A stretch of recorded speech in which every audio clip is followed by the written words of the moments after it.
You're listening to the Comic Bookster podcast, your source for comics, past, present, and future.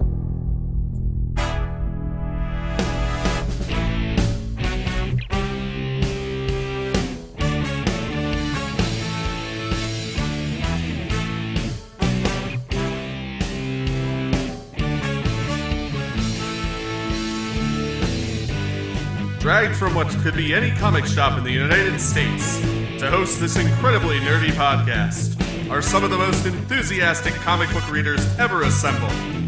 They are the Comic Booksters, dedicated to discussing news, speculation, and recommendations for all comic buyers.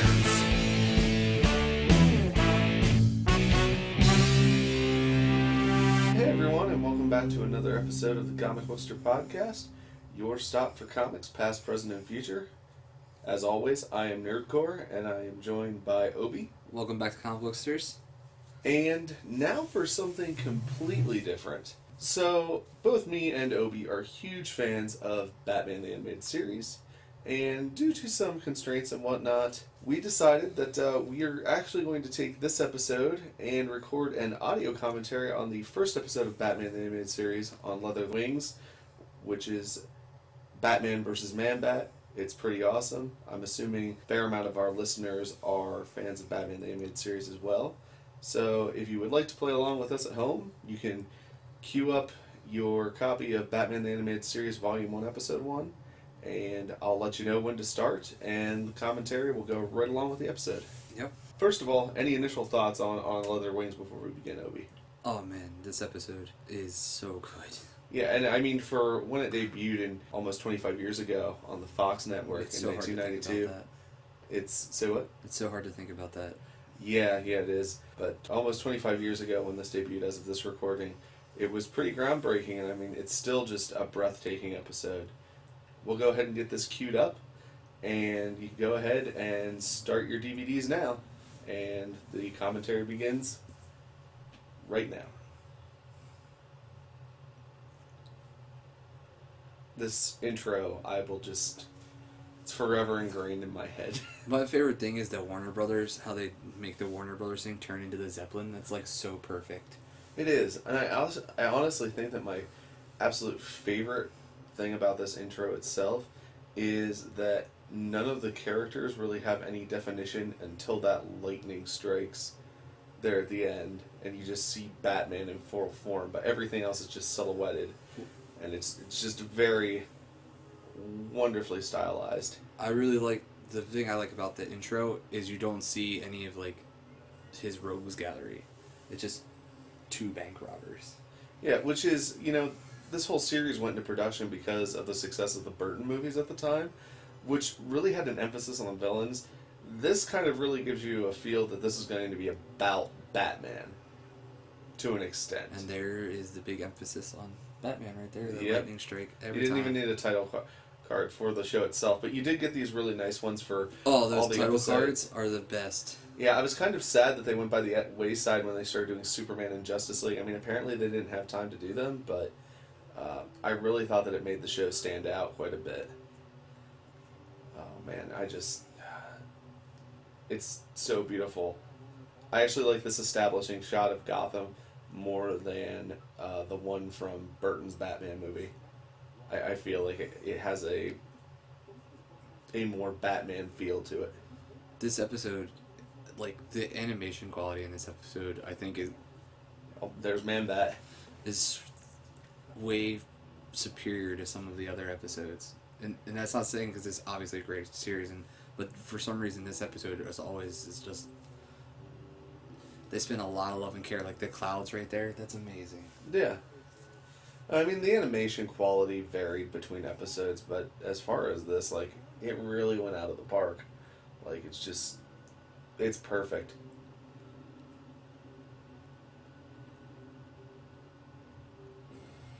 And the silhouette of Man-Bat just flying through is awesome. And you don't get a full look at the creature, obviously, but that's kind of held off as a surprise. But you get a decent idea what you're dealing with. Obviously, we're not seeing Batman, but the fact that characters are mistaking it for Batman, considering his status is kind of an urban myth, makes sense. I love the security guard practicing his being a spokesman. Yeah, because if he's such a high-paid voiceover personality, why does he need to hold a second job as a security guard Right. in Gotham City, the most crime-ridden city in America? The backgrounds were just amazing. Eric Radomski was in charge of putting those together, and they're just... I can't say enough good things about them. The idea that they painted all this on black paper, like, it just really helps the mood of the show. And I also really like the direction on this episode, like when you see the tape recorder fly under the desk, you know, sometimes you don't even really think that that's establishing that's going to play a part later in the mystery, which it does. So it's just really well set up. I mean, this show was not dumbed down for kids' TV at all. You actually get a fairly decent mystery out of it.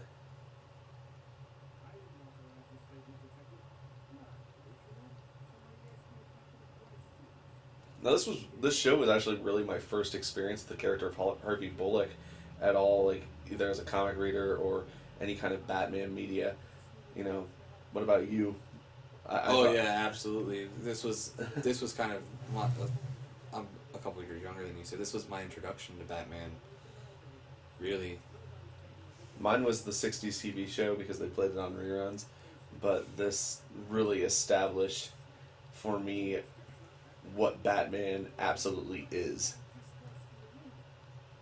There wasn't any rerun stations where I grew up for a while, so I didn't see that until probably 3 years after I already watched the animated series.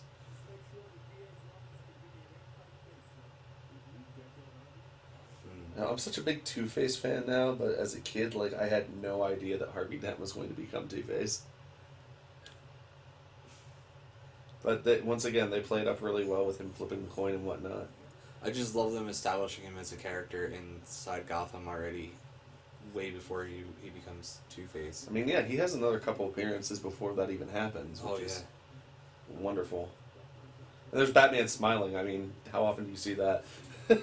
I always love those brief moments of Batman actually being relaxed in the Batcave. And this is the best Alfred. Yeah, no, Efren Zimbalist was phenomenal. Well, actually, this wasn't Efren Zimbalist. This was, what is it, Clive Reville? Who, he was only on here for like 3 episodes and they replaced him with Efren Zimbalist. Now, as a kid, I could barely tell the difference. I mean, it's very subtle. I think Clive has a little bit more of a deeper voice for Alfred than Efren Zimbalist had. But, you know, both of them, as far as, you know, Ephraim picking up the role from Clive, there's very clear continuity to the character. I love the wheels when you watch the wheels spin and when he's going down the road. This is one of the few episodes where I feel like they actually animated the Batmobile really well. Yeah, they didn't make it do round curves.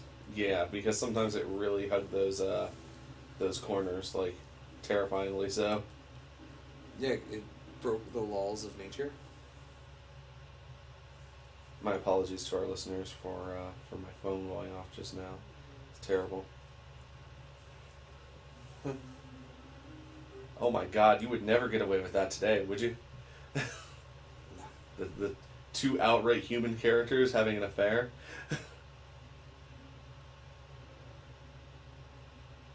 Is this Montoya? I feel like this might be our first look at no, it's not. Character model's off. And it's kind of funny that that kind of broke before he actually walked through it. Yeah. Look at the lighting in this shot. That's some impressive technique. I don't really think that they did that too much throughout the rest of the series. It depends on the episode. There's some really high quality episodes. This is one of the highest quality episodes through the whole series. Yeah, I really love the designs of all the police vehicles, especially that SWAT van. Well, they were trying to design cars that they thought would exist if the 1930s were in the 1990s, which was the whole basis for like their computers and their technology. Yeah, I mean, they really had to give the show a timeless feel for it to make sense, but they did for setting out to do it, they did a marvelous job. Oh yeah. I love I'm that not little sure. spray that he does, his little Batman spray. The infrared spray? Yeah. Yeah. There's that tape recorder.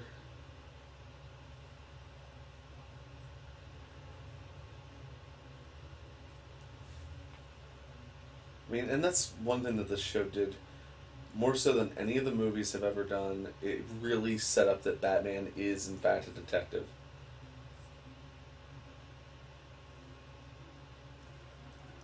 I mean, the comics... Which actually they're going back to in the comics right now, too. Yeah, they are. I mean, the comics have done that forever. I mean, Batman debuted in Detective Comics, obviously. Yeah, but this is the first real time in media outside of the comics that I think that they really went out there and established Batman as a detective. Am I the only person who looks at the SWAT team and thinks that they look like a bunch of football players? they are a bunch of football players. I think they went and grabbed like a little local pro-am team or something to have them do their voices, because they're all just like a bunch of football guys in a huddle. Yeah, or rugby. I guess it's more along the lines of rugby, but it's always amused me. I love just watching Bullock's face get that smirk off of it. He goes from There it was. smiling to frowning, never loses the toothpick. Just phenomenal animation.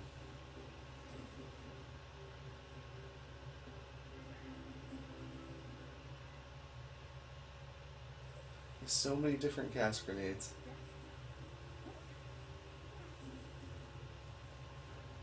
Little late. Yeah, you kind of want to be, instead of warning them to put on a mask, you kind of want to be putting on the mask. Back to the smirk. And then loses the smirk.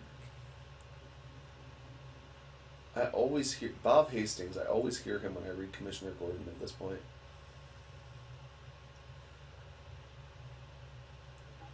Now that they announced J.K. Simmons as Commissioner Gordon, I hear him. That's This guy's voice sounds too G.I. Joe for me. I can't take his voice seriously. That's again with the smirks. There's so many smirks. These are like the happiest cops ever. Yeah, and now I feel like they're the deadest cops ever. I don't think we ever really addressed the body count that happens because of that massive explosion. It's their own There's fault. a nice establishing shot for the battering. You'll never get that again. It was a pretty spider-like landing. I love how he lifts him up with just one arm. Like, yeah. I'm gonna pick you up. This is so cartoony, though. Like, every time I see this, sags forward and then falls back. But I think that's what worked to this show's benefit was it was a mixture of very new ideas and concepts mixed with some very classic animation tropes. No, this is my favorite part of the show. Really? Why is that? When he goes back to being Bruce. Well, this is the first time we see Bruce Wayne. Yeah, but I'm not just this episode. I mean, throughout the whole series, I just love when he goes to Bruce because he changes his voice. Oh, yeah. And I can never say enough good things about Kevin Conroy. I mean, the man is Batman. He's done so much with that character, and I mean, he seems very humble about it when he talks to people in interviews and whatnot, but I'm not sure if he... Until he starts making fun of the live action. Right. But I'm not sure if he really knows just how much he's done for the character over the past 25 years. He's done a lot. I would say that Kevin Conroy is definitely one of the top creative forces to ever have had a part in Batman mythos. Yeah, well, that's the whole reason people are so excited about the Killing Joke coming out on movie theaters that one night and then on DVD because of him and Hamill back. I mean, they're really just the quintessential actors for these characters now.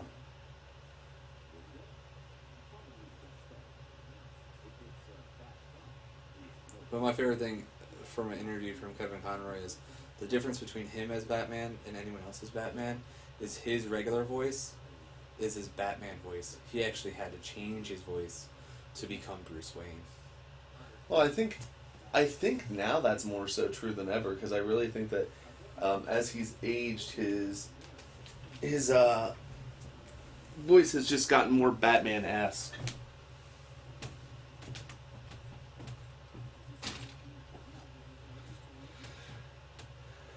Just more gravelly with age.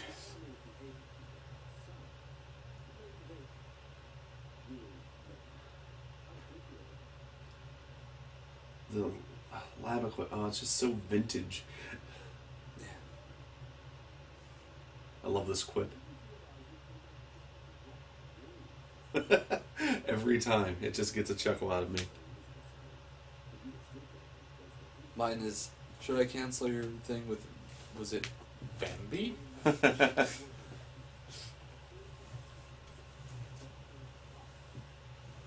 boy. That voice change every time, it just amazes me. What's up, Doc? A little call out to Warner Brothers Animation.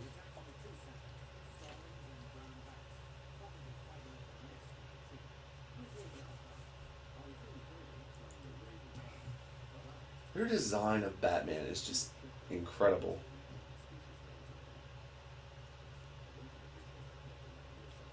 I mean, it's very much based in the Silver Age, but it has that Neil Adams flair, but just the angles to it and everything. I can't give enough props to Bruce Timm on this.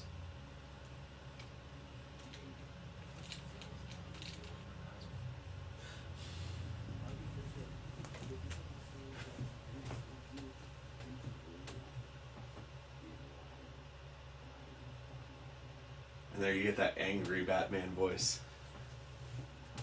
I love that the eyes actually change. Well, that's one of the things that you get out of animation with comic book characters that you just don't get out of live action. Unless we're talking about Deadpool. But I mean, Spider-Man had it in Civil War. he did. I don't think you're going to see it with Batman anytime soon. But it's really a credit to this show. Just the different expressions that they got out of his eyes. This scene, this entire sequence, I just love. It's one of my favorites. I'm a big fan of just transformation sequences in general. Body horror stuff that you'd see in things like The Fly or American Werewolf in London. But this is just an excellent transformation scene coming up. Yeah, it is. Actually, my buddy, when he was playing through Arkham Knight, didn't know who Man-Bat was. So I was like, you need to go watch this episode of the animated series.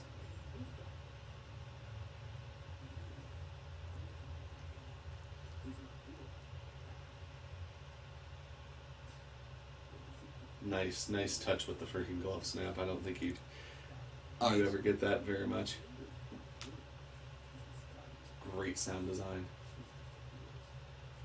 This little touch with the view through the actual test tubes and whatnot. I love the bubbles going through the test tubes constantly and then the head changing. Yeah.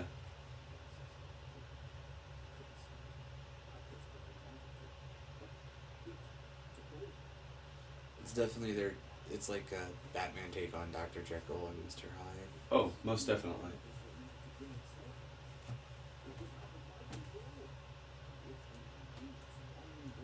No one believes it was out of your control. I mean, I think the entire thing is to kind of set him up like a drug addict at this point. You get that nice filter on that laugh.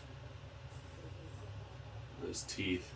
That teeth change is crazy every time.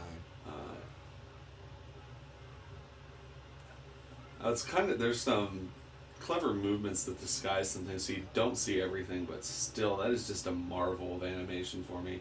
Such a great transformation sequence.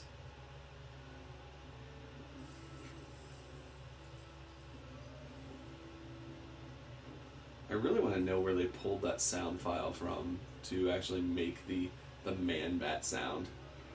Is that someone who made an actual noise that they ran through a couple filters, or is that an animal that they had previously recorded? I don't know. Oh, look, it's like a dog with a newspaper. Just the shame of it.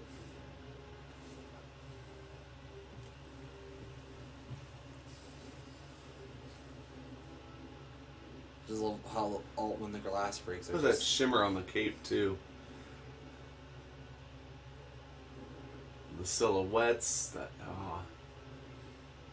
I love the blue inside cape. Definitely. And that's one of the things I'm really enjoying about Batman Rebirth right now with the purple on the inside of the cape.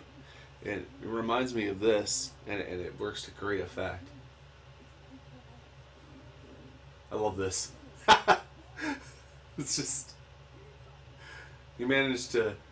Why'd you do that, Batman? You kicked off to keep this thing going. If he would have just held on, I think he would have been fine. True.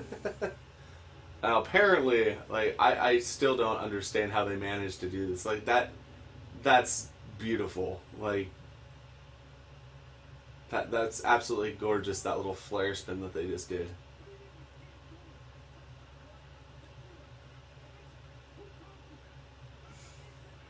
Talk about a walk with purpose. I love Commissioner Gordon just putting Bullock in his place constantly because Bullock thinks he's the best. And I mean, the dynamic between these two throughout the series, they're both just great characters, but it's just really well played.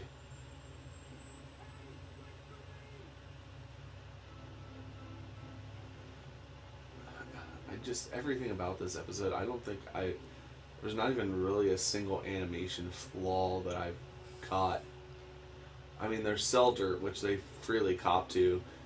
If you actually listen to the commentary that Bruce Timm and Eric Radomski do on the actual disc, but like, that's something, especially with hand-drawn animation and age, that you have to expect. This episode is just gorgeous all around. This, I mean, that's a chokehold. But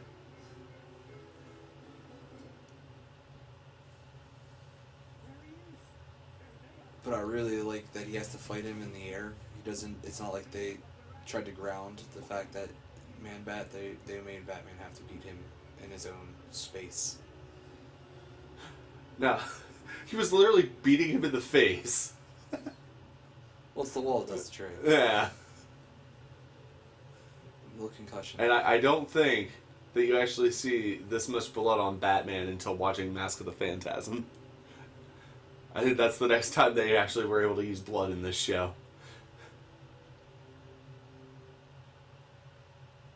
Such a great design for the Batmobile.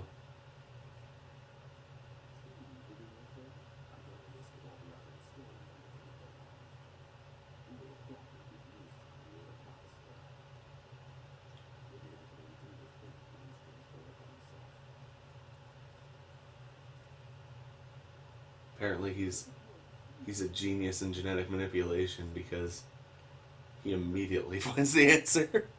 Well, I mean, he's Batman. I mean, what less? You can't expect any less.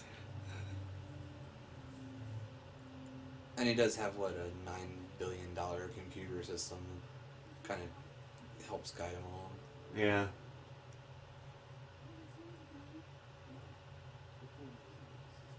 I mean, I can't say enough good things about this. Like, to me, having your first episode in a Batman cartoon be Man-Bat seems kind of weird, but it nails it.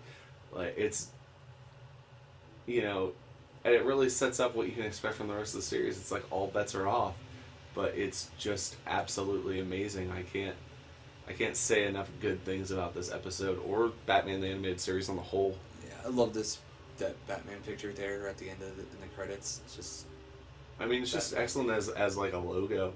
Like, it works. Once again, they didn't need a title card for the cartoon, and I mean, very similarly with the end, you don't need very much to convey what you've been watching. So, anyway,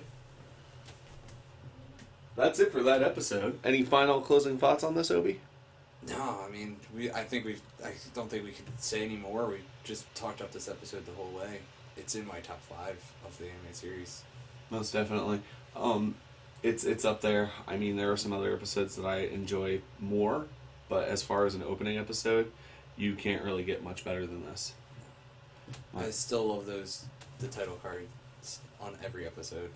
That one was one of, and that one gets me in that top 5 because of that title card. It's very simplistic. Anyway, that'll do it for this week's episode of the Comic Bookster podcast. If you'd like to hear more of these, drop us a line. You can email us, thecomicbooksters@gmail.com. You can follow us on Twitter. Let us know what you think. Once again, I'm Nerdcore. He's Obi. Keep reading and watch yourself some Batman the Animated Series. You won't regret it. Yeah, go watch Batman the Animated Series.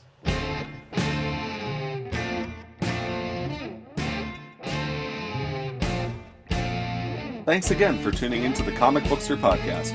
We would love to hear from you with feedback and suggestions. You can send those to us by email at thecomicbooksters@gmail.com or on Twitter @comicbooksters. And be sure to follow us on Facebook. So long, everybody.